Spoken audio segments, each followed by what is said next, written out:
అందరికీ నమస్కారం. Welcome to our Madan TV news channel. మనము ఏదైనా ఒక కార్యక్రమానికి శ్రీకారం చుట్టినప్పుడు అది పూర్తి స్థాయిలో ముందుకు వెళ్ళి ఎట్టకేలకు ఆశించిన ఫలితాలు రావాలంటే కేవలం ఆరంభ శూరత్వంగా కాకుండా వరుస వెంబడి తీసుకోవాల్సిన చర్యలకు కూడా ప్రాధాన్యం ఇవ్వాలి. రాష్ట్ర ఆర్ఎండ్బి మినిస్టర్ బీసీ జనార్దన రెడ్డి, ఆయన సతీమణి బీసీ ఇందిరారెడ్డి గారు గ్రీన్ బనగానపల్లి నేపథ్యంలో పట్టణంలో మొక్కల పెంపకానికి ప్రాధాన్యం ఇచ్చి ఇటీవలే బీసీ జనార్దన రెడ్డి గారి పుట్టినరోజు నాడు భారీ ఎత్తున మొక్కలు నాటిన విషయం తెలిసిందే.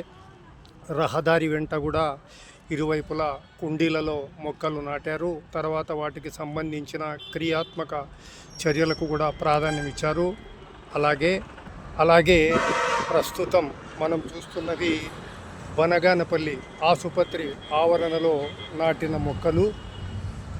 ఈ మొక్కలు నాటిన తర్వాత కేవలం అంతటితో కాకుండా వీటి పెరుగుదల లక్ష్య సాధన దిశగా ముందుకు ఇవి పెరిగి ఆశించిన ఫలితాన్ని ఇచ్చేలాగా ఇక్కడ మనం చూస్తే ఈ ఆవరణ చుట్టూ నెట్ ఏర్పాటు చేశారు.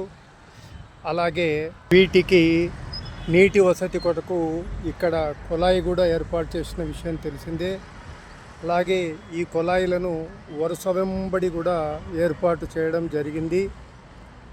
సో ఈ మాత్రం క్షేత్రస్థాయిలో వరుస వెంబడి చర్యలకు ప్రాధాన్యం ఇచ్చినప్పుడు ఖచ్చితంగా అవాంతరాలు అనేవి లేకుండా గ్రీన్ బనగానపల్లి సాధించడానికి ఇవి తప్పక ఉపయోగపడతాయన్న అభిప్రాయం ప్రజల్లో వ్యక్తమవుతూ ఉంది. సో మరో ప్రాధాన్యమైన తాజా సమాచారంతో మళ్ళీ కలుసుకుందాం. Please subscribe to our Madan TV news channel.